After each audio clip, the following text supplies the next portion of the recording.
Hi everyone! In this tutorial, I'm going to show you how to play mobile games on your computer using an Android emulator.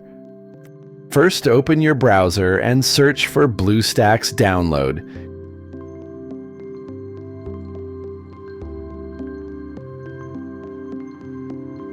Click on the official link and then on download. Wait until the setup file finishes downloading and open it. You can change the installation path if you want, but I'll leave the default one. Then click Install and wait until the installation is complete.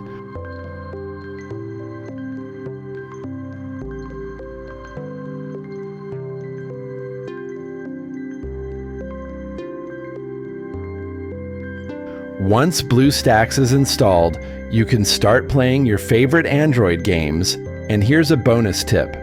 Open the settings, go to Preferences, and disable the options. Allow BlueStacks to show ads during gameplay.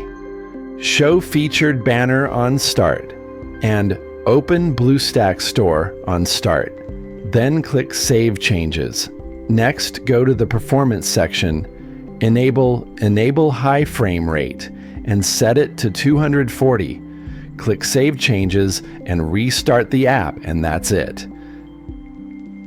Now you're ready to enjoy your favorite Android games on your computer. So don't forget to like and subscribe and leave a comment if you have any questions.